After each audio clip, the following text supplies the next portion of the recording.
Welcome to the Michael Brooks Show. It's a special Friday edition. We're off next week, but you're not missing any content, people. Left is best. With me, super producer Matt Leck. Yo. Super producer David Slavic. He is roaming the digitosphere. Head theoretician David Grisham is re-upping on his intellectual proteins in Europe. And on this very, very special edition, we have Assemblyman Lee Carter. He's joining us. He's talking about being a DSA candidate and elected state official in the great state of Virginia, how socialism wins, governing as a socialist, and strategies to democratize our economy. And we got to give Ezra Klein a shout out, but also Christopher Hitchens. And we also want to wonder why, if Hitchens, for all his flaws, if he is a model for some of the same people that worship Sam Harris and others, it would be great if they actually learned from Hitch instead of just his pale imitations. Particularly the Charles Murray bit. We will get to that, as well as touching on the situation in Brazil, the post-game, taking patrons' calls, IMs, Discords, and we've got a very special edition of The Pyramid, but that's only happening in the post-game. But first, we have some incredibly important news to share with all of you. Here's what it is. I promised you when we hit 1,000 patrons that our first animation would happen. We have 2 lined up, actually. Now, these are really short. At some point, we're going to work them, make them longer in the future. But we needed to get the baseline set. When we get to 2,000 patrons, which is our next goal, we will increase the production. Right now, it looks like we have another one coming within the next couple of weeks, so like around 2 a month or so. At some point, we're definitely going to get, when we get to 2K patrons, we'll get to 1 animation a week. But I'm incredibly excited about this. I want to thank all of you. I want to thank the great, the brilliant, the talented Brian Newton, who animated this. And for those of you who took the @TMBS FM poll, and you voted that the first character animation would be Nation of Islam Obama, not Right-Wing Mandela or Maoist Bernie, you were correct. You see the devil and his devilish ways. So without further ado, everybody, and if you're listening to this as a podcast, you'll definitely want to get on YouTube and watch it. The audio is still obviously going to be funny, but you're definitely going to want to see this animation. And I think we're going to have our music to take us into it. And then we will get to the animated Barack Obama show. Y'all ever see Lena Dunham? You're going to believe in white supremacy after you see that? How about Sarah Huckabee Sanders? I mean, god damn! Devils be brutal on the eyes. This is Barack Obama. We're going to be talking about that and a whole lot more on my new show on the relaunched WB. How to tell a honky from a devil from a cracker. All that and much, much more.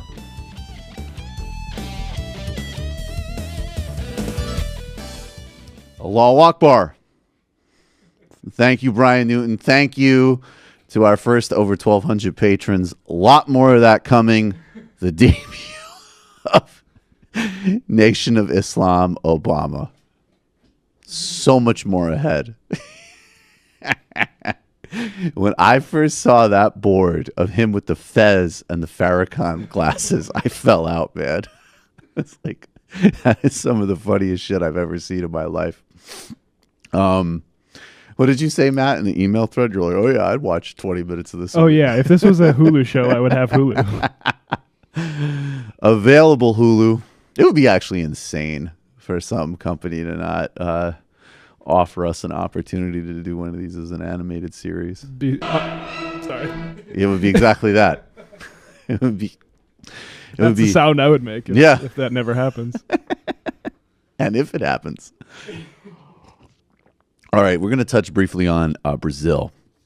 Two things happened in Brazil recently in the last couple of weeks. Lula's former President Lula, his conviction for corruption was upheld, and a prison sentence which will make him ineligible for run for president. We'll start on this video. And his bus on which he is campaigning across the country in Brazil was actually shot at. Nobody was hurt, but it's an escalation against him and the Workers' Party in this 2014 post-soft coup rising far-right oligarch environment in Brazil. There was also the hit of a very important city councilwoman and activist. We're going to play a clip now about this assassination from Al Jazeera. It's the first one. Yeah, let's play that briefly. Despite the music and dancing, this is not a happy occasion. Protesters rally in the streets of Sao Paulo to mourn the murder of a prominent politician, once described as a tireless social warrior. The biggest marchers were in her hometown of Rio de Janeiro, where tens of thousands of Brazilians gathered outside the city's council. This is the woman whose killing has provoked such outrage, Marielle Franco. The 38-year-old councillor has become a voice for gay and black rights, as well as fighting against police violence in poor areas of the city. Police officials say she was deliberately targeted. Franco was shot 4 times in the head, and her driver was also killed. Her assistant, who was sitting in the back, survived.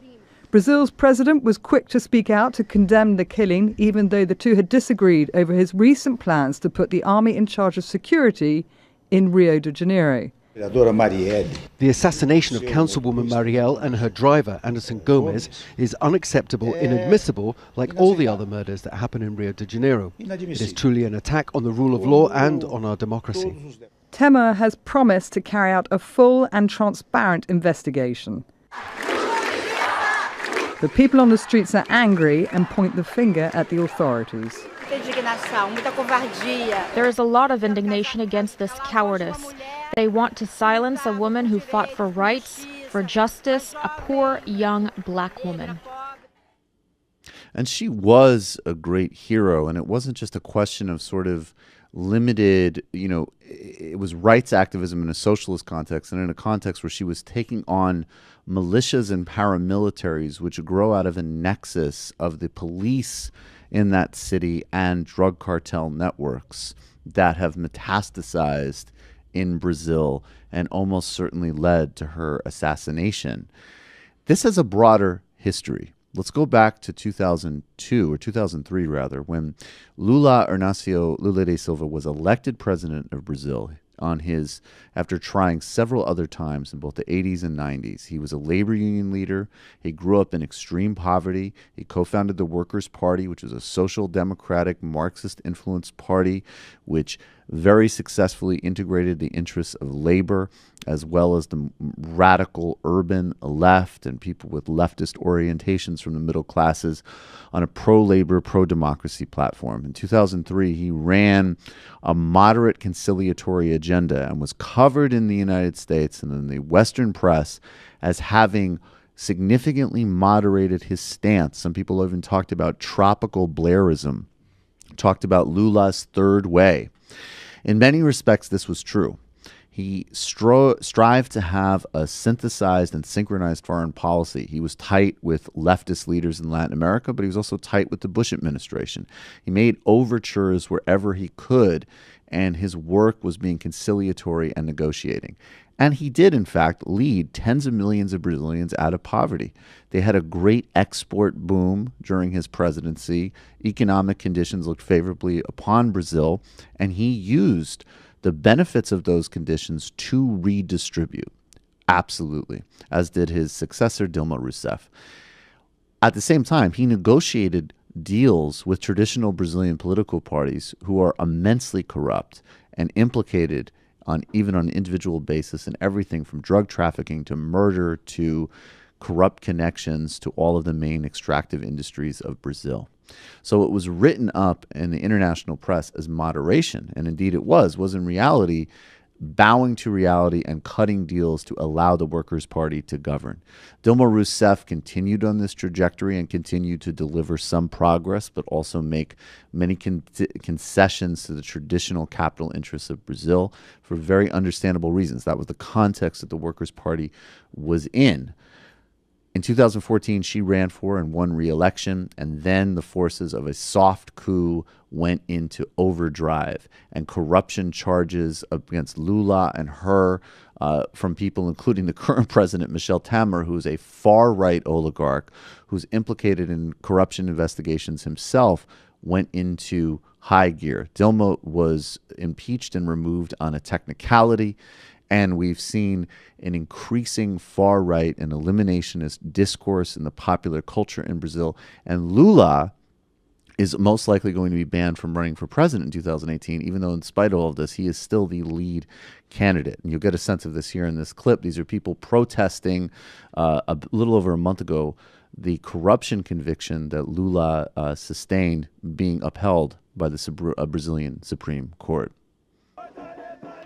These people are standing by Lula da Silva. They're convinced he will be Brazil's next president despite a court's ruling that makes it almost impossible for him to run. The resistance will never die. We lost the battle but not the war. Lula for president 2018. People here say that an election without former President Lula da Silva is an equivalent to committing fraud. They say that a court cannot ban the most popular politician in the country from running for office, and they say that they will continue fighting until they see Lula become president once again. On Wednesday, an appeals court upheld his conviction for corruption and money laundering. It even increased the sentence to 12 years and 1 month. So there's a lot of questions about the validity of this conviction. As an example, Dilma was impeached for very, I should say, routine sort of budget trickery, which is not exceptional at all in politics and pales in comparison to the types of corruption charges that swirl around the far right that is currently governing Brazil. So it just goes to show that, first of all, that this was a soft coup. This was using the courts to advance the interests of a far-right oligarchy in Brazilian politics. It shows, unfortunately, the limits of this conciliatory and moderate approach that Lula and the Workers' Party took. They took an approach that did not jeopardize fundamentally the power relations and capital dynamics and oligarchies that define Brazilian politics. But even those modest reforms, and even though work similar to our country, to have a more diverse cabinet, to have a woman president, to have somebody who came from immense poverty in that presidential palace and be by far the most popular politician in Brazil. In fact, for many years, the most popular democratic politician in the world. Those forces of reaction responded. And so fundamentally, we have to ask, in the future of left politics, is a center-left conciliatory approach viable? Or do the power dynamics that define a country like Brazil, define a country like the United States, need to be fundamentally wound down, and wealth and power and economies need to be democratized, not just out of a sense of idealism, but as a sense of real long-term strategy so that this type of thing doesn't happen? The Workers' Party is far from blameless, and some of the corruption charges might be valid. But the third point is that both the initial stories of a radical left leader, quote unquote, moderating himself, really had a lot more to do with a smart and canny politician with some very important commitments to labor and poverty reduction, accommodating himself and attempting to win and successfully maneuvering within a fundamentally corrupted system. We can call that moderation, but in reality, it's negotiation and finding a way to win within a prevailing context. And now it's covered as a corruption story here when it is fundamentally a story of state-engineered removal and political advancement. And now, of course, under Temer and this regime, there's extreme austerity policies, neoliberal pushes on privatization, slashing the reforms of the Workers' Party government, and also the endless deaths committed by military forces, police, and the paramilitaries of which the assassinated councilwoman was pushing against. And that is what's happening in Brazil today. So I would maintain my support for Lula, in spite of all of his limitations in these current circumstances. We'll continue to follow this closely. Bhaskar Sunkara, TMBS crew, is actually going to be in Sao Paulo in April. He's going to be doing an interview with President Lula. And when he returns, he'll be here in studio and we'll get into it real deep. Strategy, corruption, reform, the left, how to actually seize power and govern. It's all there in these dynamics in Brazil.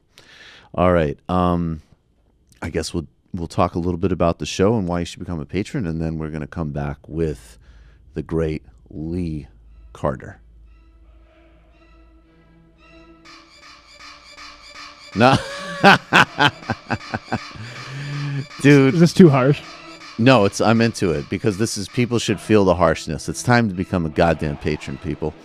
No, it's incredibly, yes, incredibly excited that we did our first animation. Thank you, Brian Newton. Brilliant, talented guy. We have a lot more coming at you. For 21 and above, we're going to have another group call. In fact, early next week, we will have that announced as well. I did a meetup with some patrons yesterday in Brooklyn. It's a lot of fun. We're also going to be looking into doing some live shows in Brooklyn and elsewhere. Our next goal, and we're going to start really kind of pushing this. Now we're at over 1,200 patrons. When we get to 2,000 patrons, we're going to do even more regular animations. We want to really integrate that and synthesize that into the show. We're launching our own distinct YouTube channel soon. And the goal is more content and pushing ourselves more and more into the center of all of these conversations and integrating globally so that we can forge the type of coalitions and solidarity we need to win. I appreciate all of you. This community is incredibly powerful. We're also going to be talking soon with people on the Discord who created that home care activist network in California. It's amazing. It's impressive stuff. And if you can, it's time to join and become a patron and keep spreading that word. Patreon.com/TMBS, Patreon.com/TMBS. We'll be right back with Lee Carter.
Welcome back to the Michael Brooks Show. Joining us now is Assemblyman Lee Carter from the great state of Virginia. Assemblyman, how are you? I'm doing well. Thank you so much for having me on. Thank you so much for being here.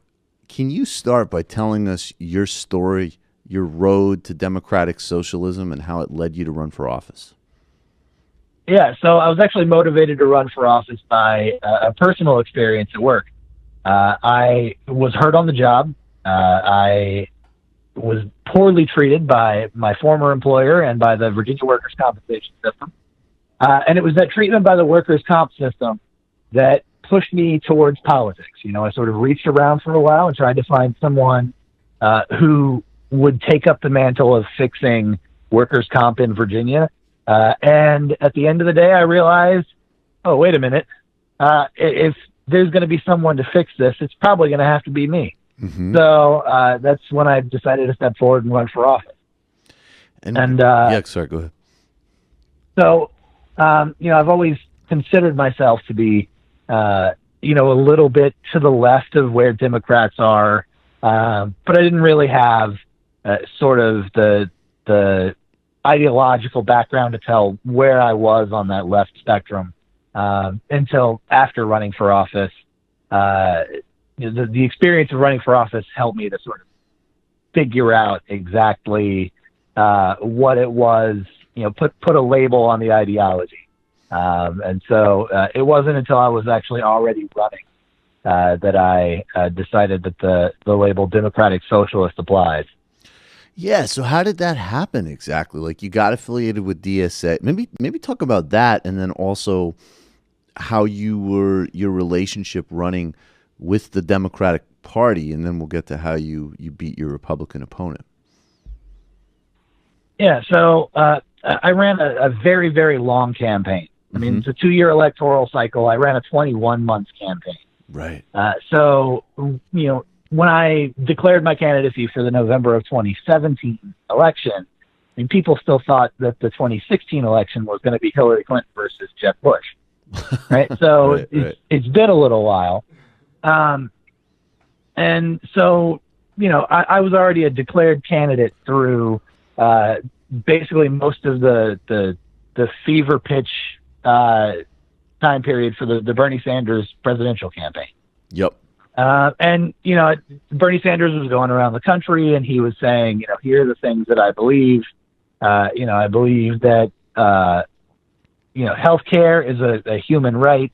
I believe that, income and wealth inequality is the single biggest issue facing America today. I believe that, higher education should be tuition free. I believe that we need to invest, trillions of dollars in infrastructure, so on down the line. He kept saying all these things that really resonated with me. And he was going around and saying these things, and the response from the political establishment was, "Oh no, he's this crazy socialist. You can't, how can you and your 13 million friends possibly vote for him?"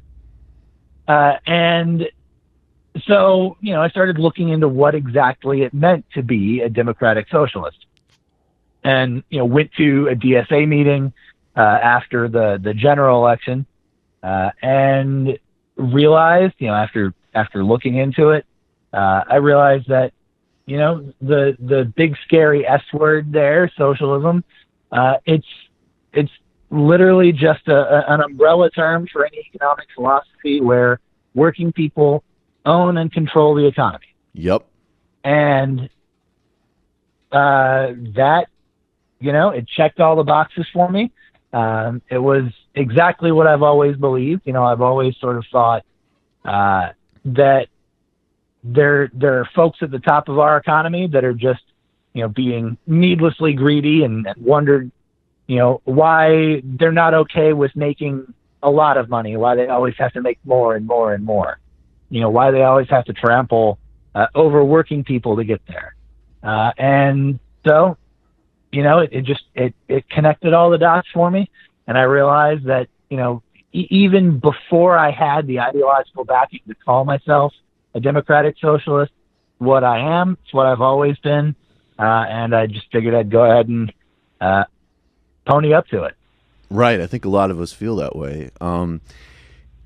We'll get into this democratizing the economy question in a second. But I mean, you made this stance, which, as you said, I mean, all this means is I think that's perfect. It's an umbrella term which we can define very broadly as a sense of economic ownership, economic democracy, worker ownership in various forms.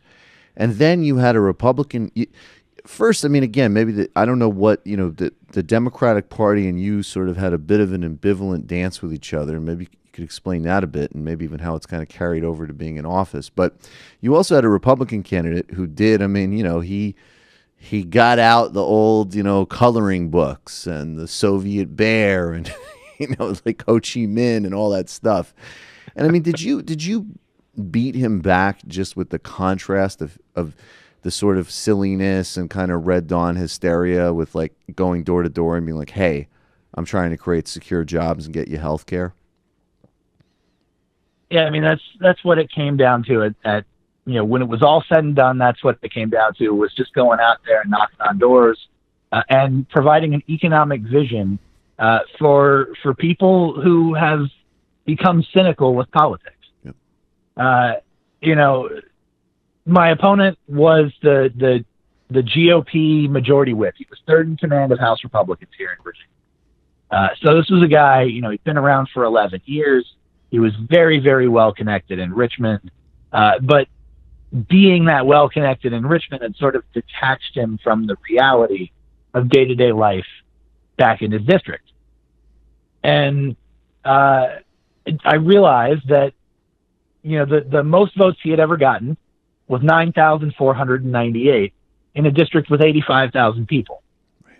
Now, that's not even 85,000 registered voters. That's 85,000 people. So, it came down to about 40,000 registered voters.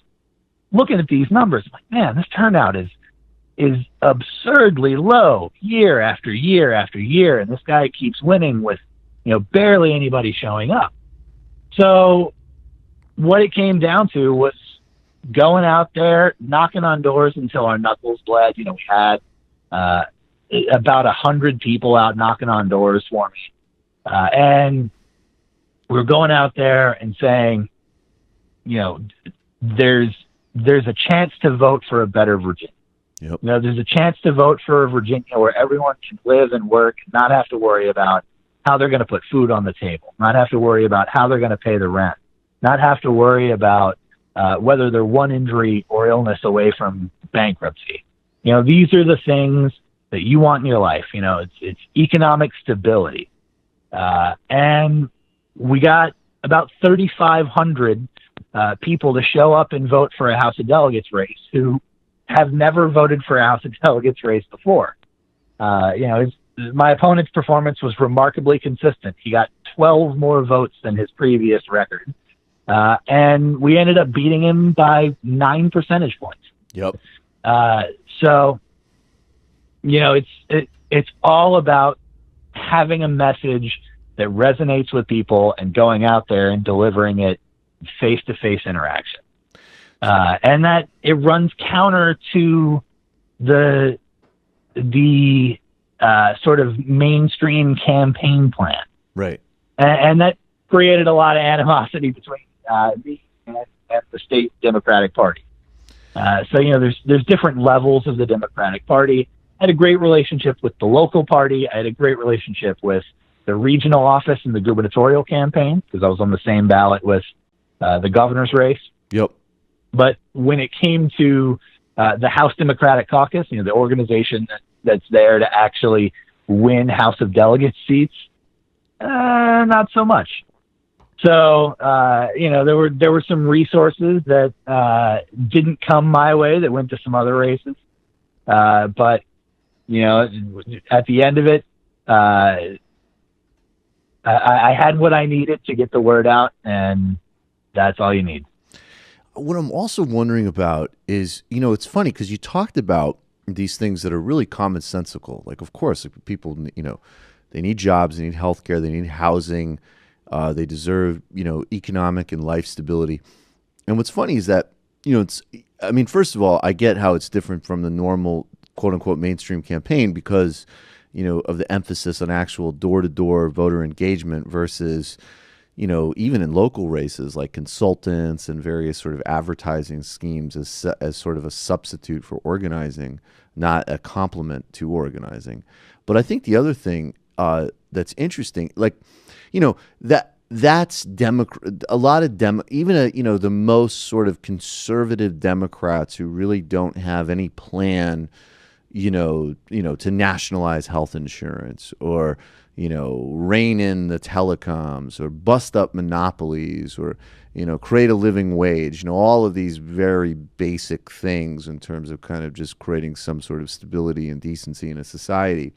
They'll use the same kind of rhetoric, right? Like, people shouldn't live paycheck to paycheck. I mean, I've heard that from, I won't name names, but I've certainly heard that from, Democrats who it's like, well, I agree with you. So why the hell do you keep voting for policies that make people live from paycheck to paycheck? So when you're out there door to door and you say this kind of thing, and then maybe this is the door into how you actually sold and articulated socialism and economic democracy, because I could hear some people saying, like, if someone came to my door, I would say, well, sure, like, so-and-so said this, and they also voted to, increase the interest rate on student loans or for a bankruptcy bill, or, they don't support Medicare for all. So, what the hell does that mean? Yeah. When you're trying to get people that have grown cynical with politics, when you're trying to get to the folks who they maybe vote for a presidential race sometimes if they feel like it, or they think, why should I bother voting? Even when I vote for Democrats, we still get this terrible Republican, Republican light policy.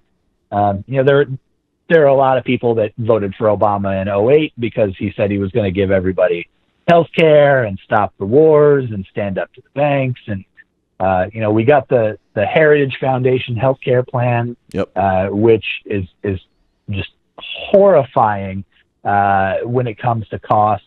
We went from 2 wars to 7, and instead of standing up to the big banks, we bailed them out again and again and again. Right. When you're trying to reach those folks, it's really important to walk the walk.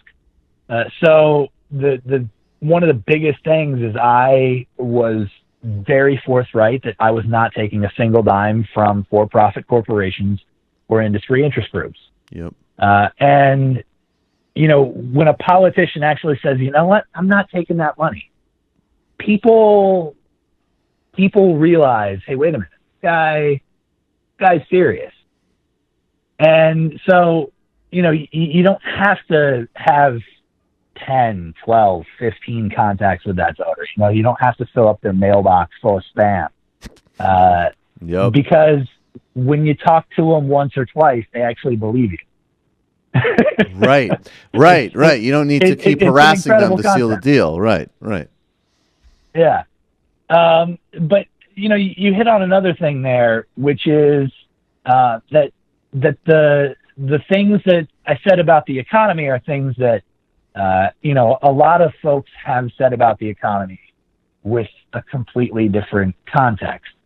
But you actually hit on something that I didn't talk about much at all. You started off saying people need jobs. I didn't talk about jobs because the fact of the matter is here in my district, we have more jobs than we have working people. Because we have people that are working 2 and 3 jobs and still struggling to get by. Right. They don't need more jobs. They need one job that's better. And that pays and is secure. Yes. And so that's where the biggest difference in economic vision comes in.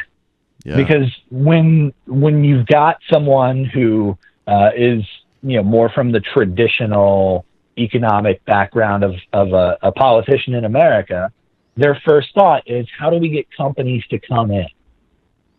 And the problem with that economic development model is, you're hacking and slashing away at the tax code, or you're creating subsidies, you're spending taxpayer dollars to try to get these companies to come in. And you're not creating anything new in the economy. You're fighting over scraps. Right. Virginia is fighting against Maryland, is fighting against North Carolina, so on down the road. Yep. And meanwhile, the folks at the top get richer and richer and richer. And the companies are able to get away with making less and less of an investment to actually get people to work. Whereas if you build an economy from the ground up where people own and control democratically their workplace, in a one-person, one-vote manner, you've got jobs there that can't be outsourced. If the people working in a factory are the people making a decision on whether to ship that job over to China to make a little bit more money or not, they're not going to do it. They're not going to shut their own job down to make somebody else a little bit richer. They're not going to skimp on their health care benefits when the company can afford it. They're not going to have the vast majority of people making $9 an hour while some executive who's never actually picked up a tool in his life makes $16 million. Yep. These are things that just don't happen when working people are the people who own the work. So I'm assuming that when you framed it like that, and you talked about, and I love that reframe, because you could tell like the cliche of jobs is so insidious that even I'm repeating it, right? So that when you said, for real, that's amazing. That's great. Like most people absolutely are worked to complete exhaustion. And that actually is a whole other conversation which we could actually even somewhat, in some ways, run up and down the economic privilege scale. Because there's actually people that are, incredibly privileged workers. And of course, they're a lot better off than being underpaid as in the retail sector or in a factory, but they're still actually, majorly extracted from and majorly overworked to improve the bottom line of, tiny amount of shareholders in, say, Google as an example. But when you put it on those terms of the kind of jobs that people need, the kind of power that people need, so they're not just endlessly subjected to the whims of global capital, did that naturally lead them to not be, not have the usual kind of cliche reactions or meltdown about socialism? Because they could kind of be like, oh, okay, well, if what you're saying socialism is, me and my buddies own our place of work and we take care of each other and the jobs aren't going, I could get into that. Yeah. I use the example of a factory going overseas because that's the kind of job that can be outsourced out of the country. But, this works for any sector. You look at a barbershop, right? The traditional model of a barbershop, you've got one guy that owns it. You've got 10 chairs, 10 barbers, and the barbers cut hair all day. The money goes to the guy who owns the shop, and then he doles out some money to, get the barbers to come back the next day. He pays the bills, and he keeps some for himself, despite never actually having cut a single hair. Right. He's keeping money for himself because he owns the shop. Well, you don't need that guy in the middle. The 10 barbers can just pitch in and buy a barbershop together. Right. So, yes. Sorry, it works. It works with, the service sector of the economy. It works with the manufacturing sector of the economy. Actually, the biggest sector of the economy in the U.S. that's going in that direction on its own is actually craft breweries. And they're not starting from scratch as these worker cooperatives, these democratically controlled businesses. Actually starting as traditional businesses with mom and pop ownership. And when mom and pop get to retirement age, they say, I don't want to sell to Budweiser because then my people are going to get downsized, and the new management's just going to take the formula that we've been brewing and sell that through their distributors. Don't want to shut it down because we've got 40 people that work here. It's their livelihood. So a lot of craft brewery owners are actually, when they get to retirement, they're converting it to worker co-ops.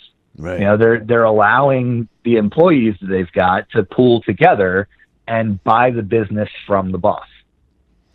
And so it's also interesting because it actually seems like too, like that idea in the socialist literature that wages hide the real relationship between profit and work, basically. That at least that reframe is important to have in people's minds, that like, what you're getting paid isn't just like, oh, that's a fair day's work for a fair day's wages. That's actually like, the skimp off of the top of what you work is what profitability is.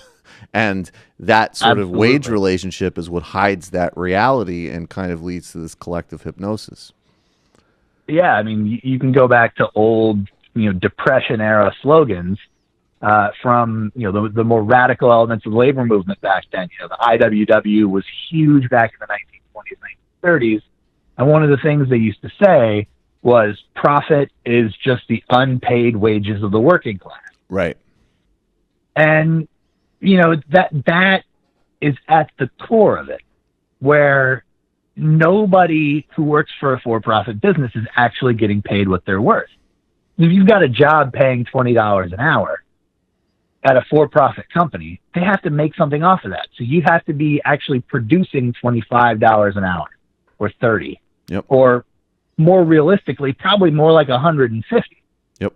And somebody who's not actually doing the work to keep the business going is keeping the remainder. So you're only getting a portion of what you actually make for the company. And that's where all of those, like, mythologies of like the genius CEO and the like, mystical powers of these people to sort of like see into the future and set strategy, are culturally used to justify that same basic exploitative relationship. And that's why earlier I was saying, I mean, again, it wouldn't be top of the list in terms of like, things we have to deal with. But this is why people who realize, like, if you're an engineer for, I don't know, say Intel or Facebook or something, and you're making a couple $100,000 a year, same dynamic applies. And, same dynamic applies to NBA players. I mean, it just describes a relationship. It doesn't stop anywhere on the salary scale. It's just a basic relationship that is the model we've built on. Absolutely. And, it's funny you mentioned NBA players as working class people, even though they're making, in some cases, $15 million a year. Right. The reason they make that much is because they have a strong union and they're hard to replace. That's right. That's right. That's exactly right. Right. And what it boils down to, there are two ways to make a living. You either work, and, that could be by brain or muscle, right? You could be digging ditches all day, or you could be cranking out code all day. It doesn't matter. Yep. If you actually work and make something, you're part of the 99% of people that are working class people, or you own a business and other people work to make you rich. Those are the only two ways to make a living. What are you doing? I mean, I want to talk national strategy, how kind of the broader sort of, how this fits into Democrats are contesting more statewide seats across the country than they have, I think, at least since the 80s, maybe the 70s. There's some sense that, this decline of engagement in local offices that happened under Clinton were disastrously accelerated under Obama. That's happening. Of course, that's also hugely, ideologically all over the place, as the Democratic Party is. But I won't get to that in a second. But I mean, first, like, what's on tap for the people of your district and your kind of legislative agenda? And also I won't refer to the incident specifically, but I mean, how are you getting along with your colleagues? I certainly did. I did a segment on it, but I don't want to drag you into my polemics. Yeah. Yeah, I'll go ahead and talk about it. So, okay, yeah, please. The last 6 months or so, I've seen a lot of the hammer and sickle. Right. My opponent back in late October, his whole campaign up to that point had just been, here's my resume, here's my resume, here's my resume. Look how long I've been in Richmond. Yep. And then right at the last minute, he sent a mailer out to about 11,000 homes that had pictures of Karl Marx, Friedrich Engels, Vladimir Lenin, Joseph Stalin, Mao Zedong, and Lee Carter. And was that a fulfillment of a childhood dream? Very grandiose lineup there. Right. I like for good and for ill. That's a lot. Yeah, we have it here. Right. Oh, we have it here on screen. That's unbelievable. And all the actual copy was talking about my healthcare plan. Right. Because, you know, if there's one thing that people remember Stalin for, it's the healthcare. Right? Oh yeah, no, it was definitely the healthcare. Yeah, Stalin care. That was a big thing. Yeah. So, you know, there was that. And, you know, I thought that after seeing that backfire, that people would realize that going to this Cold War era, you know, 1950s, 1960s red baiting was just cartoonish in today's era. You know, there's basically anybody my age and younger doesn't really remember the Soviet Union as anything more than academic. Right. So, you know, when we study socialism, we don't have the 50 years of basically propaganda, which came from both the U.S. and the Soviet Union, who were both saying the same thing. They were both saying, you know, a Marxist-Leninist one-party state with, you know, state-run enterprise is what socialism is, right? The Soviet Union said it because socialism was popular and it made their system look more popular. The U.S. said it because the Soviet Union was unpopular here in the U.S. and they wanted socialism to be less popular. So, you know, for different propaganda reasons, they were saying the same thing for 50 years. We didn't grow up with it. Right. So, you know, we're able to look a little more objectively at what exactly the word socialism means, and, you know, what the flaws are with a capitalist economy, and we can make decisions from there. And, you know, it kind of died down for a bit. And then during the session, you know, unfortunately, one of my Democratic colleagues was making what was supposed to have been a joke. I mean, I know the guy. He was trying to make a joke.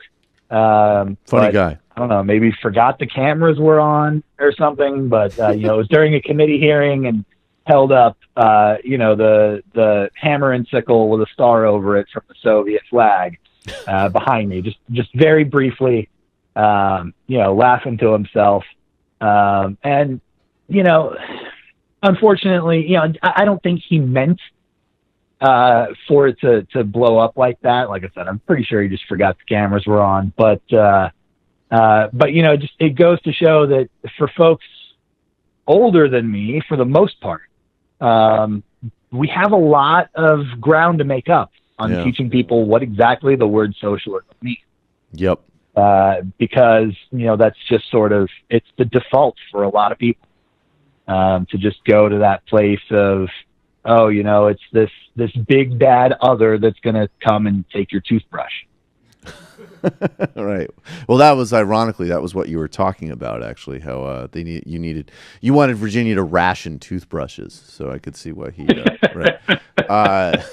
And actually, I think in some ways it was so good, I thought, for the brand of democratic socialism, because basically you were giving this actually very passionate, but also pretty like sort of wonky critique of those public-private partnerships and tax incentives that you gave in the beginning of this conversation. And it was very, you know, it was basically just sort of center-left erudite stuff. And then his response was this, you know, this silly hammer and sickle thing. And I was like, well, I think I would, you know, just from a public perception point of view, I think I know which side I would be on, right? Like, you know, I think the guy who is articulating his concern about throwing money to corporations away that aren't benefiting his constituents versus the guy who's, you know, fiddling with his iPad to make a silly sight gag. I mean, you know, it seems kind of obvious. Right. And I mean, look, I know Markeem. I work with him. Right. You know, when the cameras are off, we go out, we have a beer together. You know, we have a good working relationship. Sure. It was clearly intended to be a joke. It just was not the right time and not the right joke. What's the strategy? Do you have like people, working for you that are in DSA? Do you have, I mean, obviously you've got, a million things to do. You have a very serious job, and first and foremost, you got to take care of your constituents. But at the same time, I mean, your election, in fact, I'd argue actually has international implications in some respects, certainly has national ones. Is there a way, what do you think the sort of strategy is to get, dozens more and then hundreds more folks elected, starting at the local and state level on a democratic socialist agenda? All I can really do is, a smaller scale version of what Bernie's going out there and doing. Yep. And that's, going around to everywhere that someone will hand him a microphone and say, hey, run for office. Don't wait for someone else to save you. And, this is, you're right. There are big implications. There's something different is happening on the left these days. It hasn't been happening on the left for a very, very long time. Here in Virginia, the last time anybody got elected as an open socialist to anything was 1916. Yeah. That was a guy named B.F. Ginter. It was so long ago, I don't know what the B and the S stand for because the records don't say. Wow, that's far out. And he was the mayor of a town of 940 people for a single term from 1916 to 1920. And, meanwhile, November 7th of 2017, there were actually two of us that got elected to office. I got elected to the House of Delegates, and Nakuya Walker, an independent socialist that was running for Charlottesville City Council, got elected. Yep. And another big one. Got promoted to mayor in her first meeting on the city council.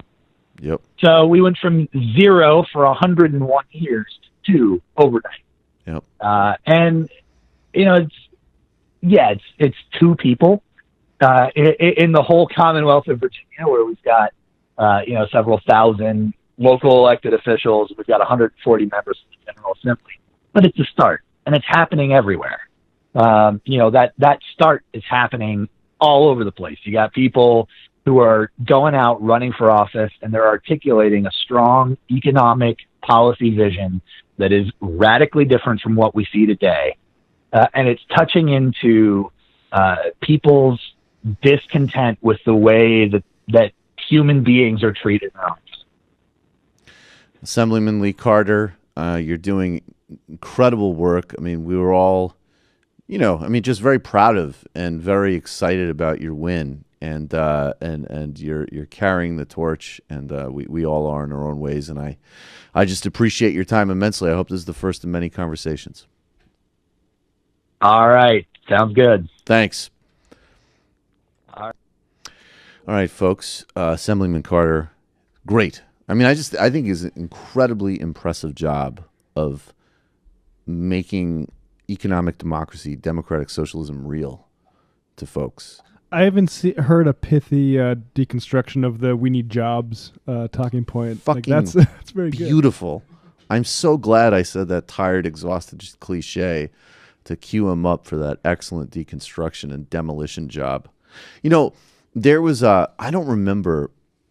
I think we might have played this a couple years ago on Majority Report, but there was this clip where George W. Bush, as part of his scheme to privatize Social Security with the Republicans back in 2005 after he was reelected, he was holding all of these forums, these nationwide propaganda efforts to turn Social Security over to Wall Street. And remember, this is just like a couple of, literally like 3 years before a global meltdown caused by deregulation and then, bubbles generated by Wall Street where, could you imagine? I mean, so much wealth eliminated, so much inequality increased. Could you imagine if you threw Social Security into that neoliberal bonfire? And in one of these propaganda town halls, he was talking with a woman who, she basically worked, I think, 3 jobs and was talking basically just, she was, had been deceived about, on this hustle and was kind of hoping that she could make a killing on Wall Street. But what was just striking was that she described this work life and parenting life that nobody should be subjected to, and there's zero need for anybody to be subjected to. And Bush is just like, only in America.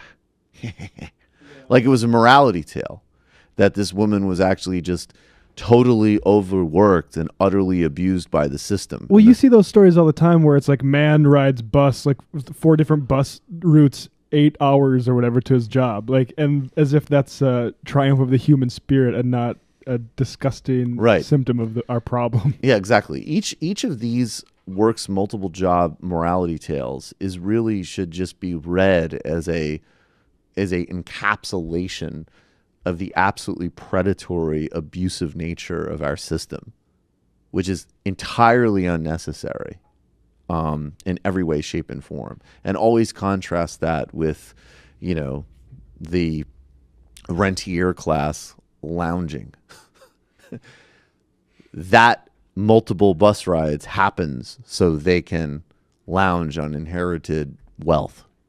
Like, show a picture of any sort of, like, economically insecure about retirement 6-year-old of like the Trump family and be like, do you think you deserve to feel this insecurity going into your retirement, and these people are just going to be set up no matter what they do? And incidentally, if hard work is a triumph of the human spirit and people need to experience some form of challenge in order to actualize themselves, I could think of no better reason to tax people at a 95% rate above a certain earning, because really we're robbing the Trumps of the world of opportunities to actually have challenge and actualize themselves. And I'm sure that anybody who's looked at the Trump family with any kind of objectivity would agree. Well, as Matt Brunig says, we already have a UBI program just for the rich. And that's exactly right.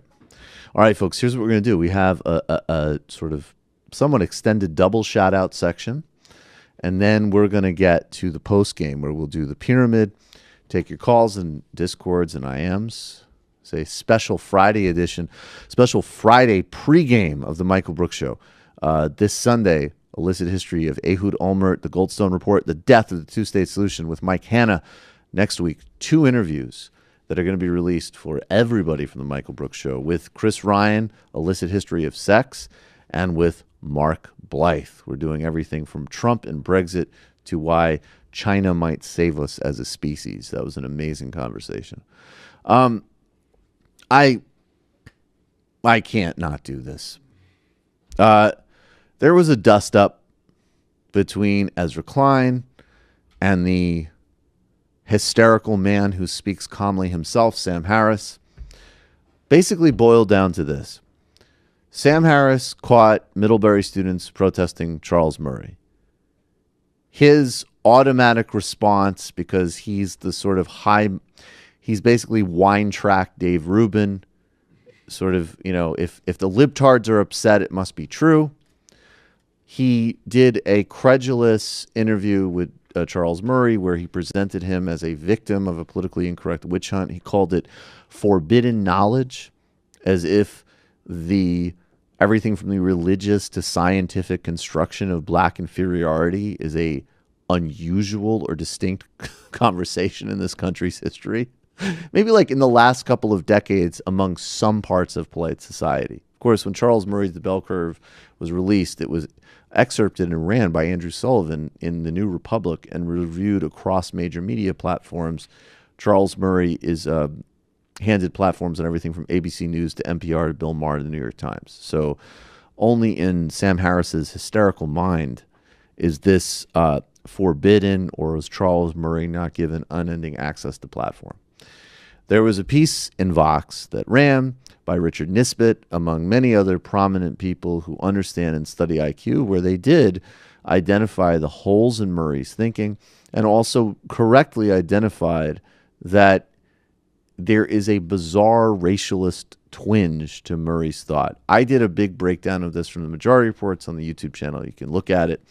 There's a lot to get into in this IQ stuff.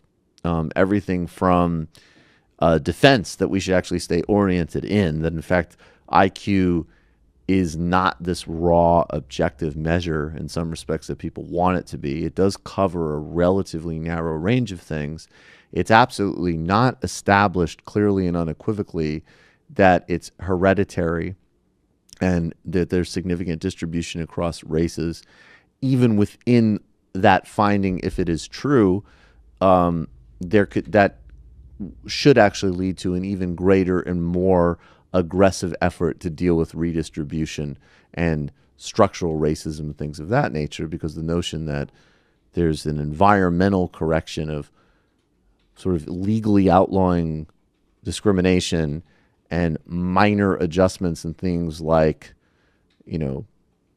Head Start could overcome everything from slavery to white terrorism to apartheid is completely delusional. And, it makes a hell of a lot of sense that reactionary, complacent people, Sam Harris, Andrew Sullivan, would glom on to a quote-unquote scientific read that justifies their pre-existing worldviews and strong instincts to have no serious policy agenda and be relentlessly empathy-free and ahistorical. And Charles Murray's entire subtext of his work, both in terms of his attempts to naturalize racism, which he also did a catalog of human achievement, essentially proved that like non-European art, non-Asian art was worthless. It was sort of this ridiculous subjectivity as imagined objectivity. He wants no policy interventions to deal with everything from class to race. So that's why he writes these books. Harris isn't even sophisticated enough to deal with that. That's the short version of the story. Ezra Klein, after the critique was published, Harris did his usual, meltdown. The guy is, clearly emotionally unable to deal with any form of criticism or even just sort of like the human act of being wrong. He and Ezra Klein went back and forth. Ezra suggested that Harris have one of the authors like Richard Nisbett, who's at the University of Michigan. Apparently, according to Harris, Nisbett is not proper in the field, even though he's an academic, while Charles Murray is a right-wing think tank pundit. Harris had a meltdown. He was initially offering Ezra Klein to go on his podcast. He didn't, and then Ezra Klein actually wrote a very thoughtful and brilliant takedown of Harris and Murray, going over a lot of, some of the same terrain I did, and also using a really important book called Stamped from the Beginning. Check out the interview on a YouTube channel that Phil and I did with Two Dope Boys. That Phil and I did for Two Dope Boys in a podcast with the author of that essential book that will give you more historical, political, intellectual understanding and, God forbid, some human empathy than anything that has come out of Harris or Murray or Sullivan's self-satisfied and overrated mouths. And now I also want to give an invitation here. There is a contingent of Harris groupies, and God forbid, even fucking Rubin fans. Jesus Christ. Dave Rubin is so sort of transparently stupid. I don't even know how to process how anybody could watch this guy. It's like intellectual dandruff. At best. Because we're still using the word intellectual in there somewhere. So a lot of these people claim to love Christopher Hitchens. Now, Hitchens was somebody who, when I was, in my high school years, I started reading Hitch. And, even through his conversion to being far right and supporting the invasion of Iraq. And, look, let's be real. Utterly disastrous and insane alignment with the Bush administration and promotion of war. And for me, I don't need to dig into it, but, just relatively boring atheist stuff. But I have to say, at least back then, it was a hell of a lot more relevant, because when books came out like that in, even in the aughts and even under the Bush administration, there was a lot more room to push against sort of a certain mandated religiosity, which is much less widespread now. So I'll give that. Yeah, like the anti-gay stuff. Yeah, there was a real policy agenda there. And there was a real, you had Barack Obama having, Rick Warren at his first inauguration, like a homophobic evangelical minister, right, who was like virulently against reproductive rights, right? That sort of, again, on a policy level, so that, there was more room. But anyways, and also Hitchens, while he's promoting war and, self-satisfyingly kind of mocking people for not believing in evolution or whatever, totally missed the financial crisis and, basically the biggest story of our time, besides, in fact, the invasion of Iraq and the unending war in Afghanistan, both of which he was wrong about. That being said, Hitch was a wit. He was historically aware. He was literary. He was funny. He had prodigious broad knowledge of most realms of human endeavor: politics, history, international affairs, literature, science. He was, as I say, he was a wit. He was a genuine. And so these people that want to be Harris groupies, that think that they're worshiping Hitchens, I want to say, look, be a proper disciple of Hitchens. Read about politics. Read about anti-colonial struggles. Read Flaubert. Read P.G. Wodehouse. Read, broaden your horizons. Get out of monochromatic nerd zone. And even if you still, even if Hitch was fatally flawed, he was an infinitely more entertaining, intellectual, brilliant, and actually genuinely savage person. And at one point, and this just sort of goes to show, because I think if Hitch was still alive today, Harris, at the very least, would probably not, bop his head up to, push weird racialist stuff from Charles Murray. And he should have known better than this, because, Harris claims to be tight with Hitchens. All of these people worship Hitchens. He's one of the remaining four horsemen. He's one of the remaining four horsemen.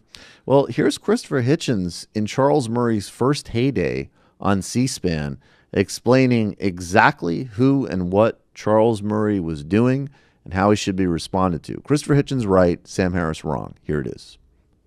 Take Farai's very good point about Charles Murray. I was the first person, I think I can say, in fact I know I was the first person to debate publicly with Charles Murray on the bell curve. I was very, very keen that book got wide publicity.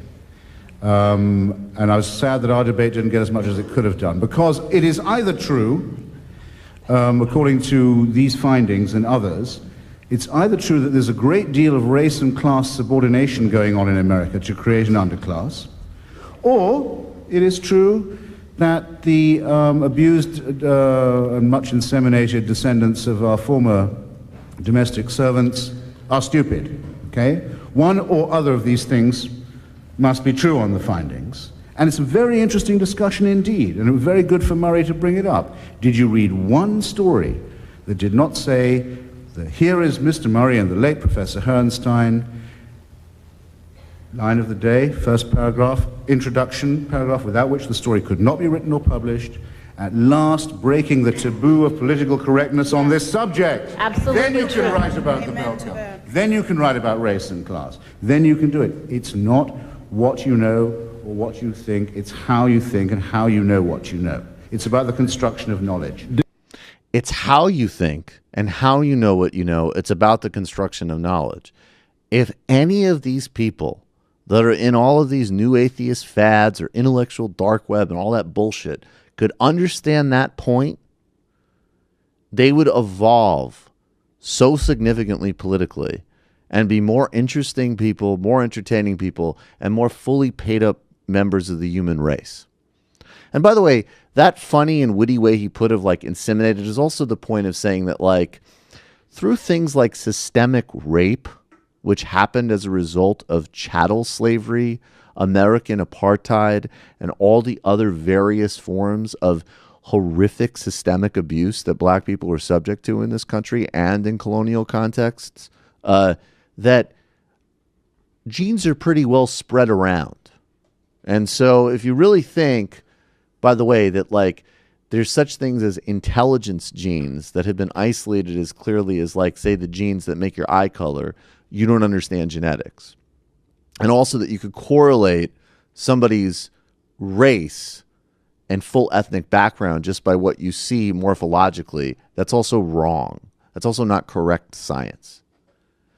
And I would also look at Siddhartha Mukherjee's complication of the whole IQ debate as well as the Flynn effect, as well as Nisbet. And I really also want to ask yourself, what is your emotional attachment and drive to go out on a limb of questionable interpretations of science? Nobody's questioning numbers, but questionable interpretations of science with tinges and roots in the darkest and most conventional wisdom-driven aspects of this country's history, namely white supremacy and racism, to justify not doing anything for your fellow citizens to deal with rampant abuses that we see in every aspect of human life.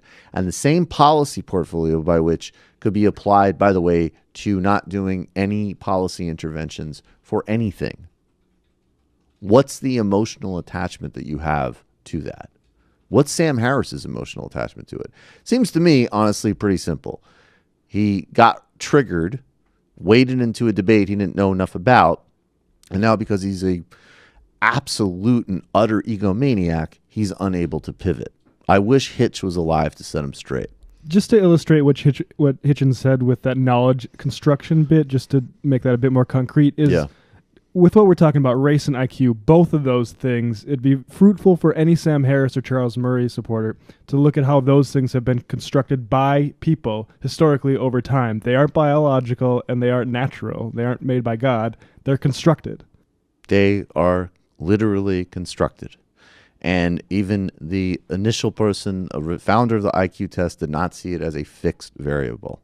And also, we can stake out a pretty easy third position between IQ is utterly meaningless and measures nothing, which is not true, to it measures a fixed universal truth and is not culturally dependent. That's also equally as simply not true. So, and the last thing I'll add, look, the subtext from Murray is his own racism. Sorry. The guy burned a fucking cross when he was a teenager, okay, and has a weird fixation, in some ways most notable in that book, Achievement. Listen to Nathan Robinson and I's Illicit History on Charles Murray, of this sort of one-track obsession with attempting to prove inferiority. But he also has, look, he's at the American Enterprise Institute. He's a guy who wants to eliminate America's already tiny social safety net. And the reason that he justifies it is that if you naturalize disparity, and now, of course, as I say, as he's started to write about the white working class, he can't naturalize it in the genetic case that he tries to make on race, so he does it with culture. But the upshot for him is still the same. He doesn't want any policy redistribution or interventions. He wants a far-right authoritarian state where people fall into orders of quote-unquote natural hierarchies, which is why things like, Thomas Jefferson's hierarchies are mentioned fondly in his book, even the Hindu caste system, I believe. In Sam Harris's case, it's actually even more ludicrous because Sam has no policy sophistication. People are always claiming that apparently he's some type of center-left. And then he does his whole individual nonsense as if identity politics were generated not by the people that invented these categories to do things like imperialism and slavery, but by people who had to organize themselves collectively to achieve a modicum of basic civil protection. But, Sam Harris wants to junk all of that, in which case he should be the last person who wants to hear of any collective findings about IQ. He should only be interested in each individual's IQ test, period. That would fit with the worldview he espouses. Funny how he's not interested in collective outcomes, the endless collective outcomes which illustrate race, class, gender biases, and disparities. But the one collective that he is quite willing to entertain, and in fact call forbidden knowledge, even though it's endlessly recycled on everything from the New Republic in the 1990s to every type of garbage YouTube channel you can imagine today, to a guy like Charles Murray, who's one of the most prominent public intellects in the country. He's willing to entertain that, but not anything on the collective realities that shed light on all the various forms of oppression and abuse we have in our society. It's disgusting. Pathetic. Check out Hitch. Check out Ezra Klein. All right, everybody. We're going to go to the post game. It's just Matt and I rolling solo, and we need your calls. We want your calls. I know I don't always get to every call, but we will tonight. 646-257-3920. The IMs will be on. The Discord questions will be on Sunday. Mike Hanna. Next week, Mark Blythe and Chris Ryan. Need you to become a patron. We've had a little bit, we're still growing significantly every month. We had a little bit of a drop off over the last couple of days. So we want to reverse that. So we end strong on the month. Remember, make sure all your cards and everything are up to date. The next goal is 2K regular animations. And I think we're also going to get another little bit of a matching thing as well. You guys are all the best. Content coming at you soon. Thanks so much. See you in the postgame.